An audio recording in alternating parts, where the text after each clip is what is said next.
Welcome to The Explainer. Today, we're unpacking what I can only describe as a high-stakes theological tennis match.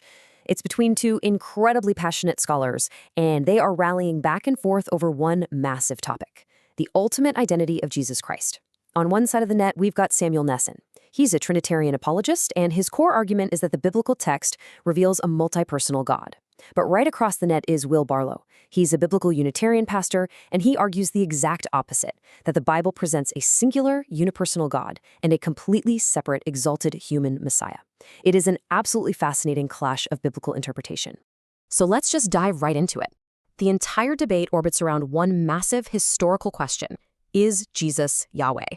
Now, this is the question that fundamentally divides Trinitarians and biblical Unitarians. And just to be super clear right up front, in this explainer, we aren't picking sides. We're not here to declare a winner. Our goal is strictly and impartially to break down the arguments, the evidence, and the logical leaps that both men make, using the very texts they brought to the table. We want you to see exactly how two entirely different Christian movements view the exact same Bible. Here's a quick roadmap for our explainer today. We're going to start with the ultimate identity question. Look at the case for a multi-personal Yahweh, and then the case against with the human Messiah. After that, we'll hit two key battlegrounds, Psalm 110 and the Spirit, before wrapping up with two views, one book. All right, Section 1, the ultimate identity question. You know, before Samuel and Will could even start debating the identity of Jesus, they had to establish some ground rules. And honestly, this brilliantly illustrates where the two debaters actually agree. They both start with this baseline definition, pulled straight from standard Hebrew lexicons. They agree that Yahweh is a singular noun. It's the proper name of the God of Israel, the creator of the cosmos, and the divine redeemer. But, spoiler alert, the agreement pretty much ends exactly there. The question quickly shifts from what the name means to how many persons actually share that name. Which brings us to Section 2, the case for a multi-personal Yahweh. Okay, so Samuel's core contention is that if you just do a plain reading of the Old Testament, it consistently hints that Yahweh is more than just one person. Take a look at Genesis 19:24. The text literally reads that Yahweh, who is apparently on earth speaking with Abraham, rains down fire from Yahweh out of heaven. Samuel argues this is not just some random grammatical slip-up. He sees this as a clear textual demonstration that two distinct persons rightfully and simultaneously bear the title of Yahweh. And to really hammer this point home, Samuel brings up Amos 4:11, where Yahweh provides his own commentary on the destruction of Sodom. Here, the text actually alternates between first and third person pronouns. Yahweh says, "I overthrew," and then literally in the next breath refers to Elohim overthrowing in the third person. For Samuel, these grammatical shifts are totally intentional. He interprets them as glaring signposts pointing to a multi-personal God who shares a single divine identity. Moving on to Section 3. The case against, focusing on the human Messiah.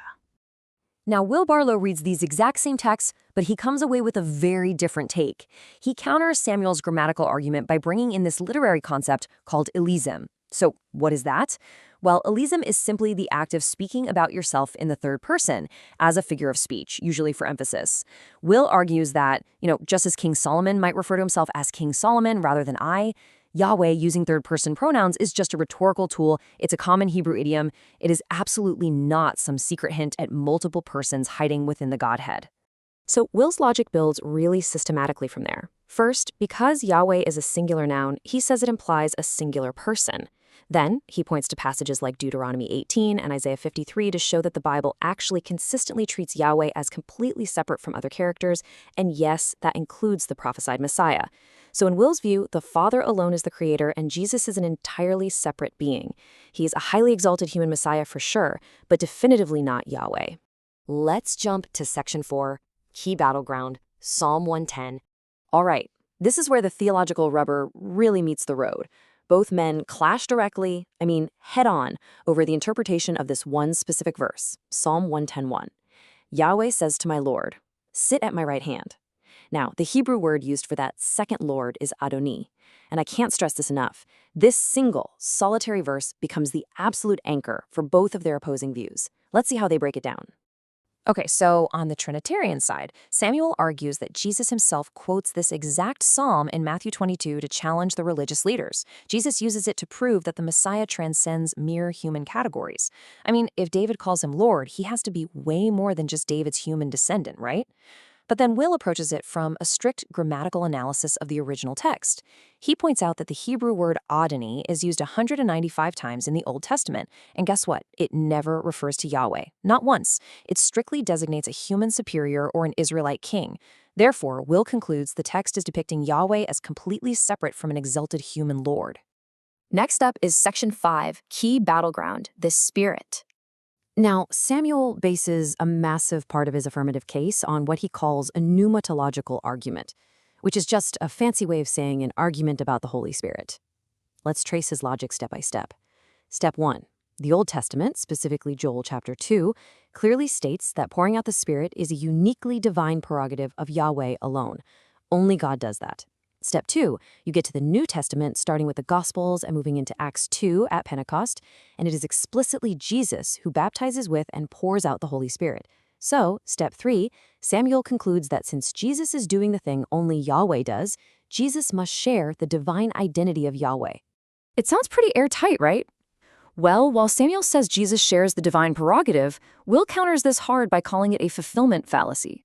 He argues that just because Jesus does something Yahweh was prophesied to do, that doesn't automatically mean Jesus is Yahweh. Will's counter is that the Father simply delegated this authority, and he actually uses this awesome modern analogy to explain it. He says, think of the Father as a giant mainframe computer that holds all the power.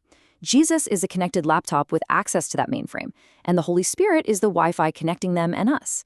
So in Will's view, the Father is still the originator. Jesus is just the human agent utilizing the connection. All right, moving to our final section, Section 6, 2 Views, 1 Book. So we've seen the grammar, we've gone through the syllogisms. Now let's look at how their overarching paradigms literally completely shift how they read the texts. Samuel looks at Colossians 1 and Hebrews 1, and he sees a crystal clear declaration that Jesus physically created the universe, everything visible and invisible, and even time itself, the Greek word aeon. But Will, on the other hand, anchors his entire view in Isaiah 44, where Yahweh explicitly states he stretched out the heavens alone and by myself.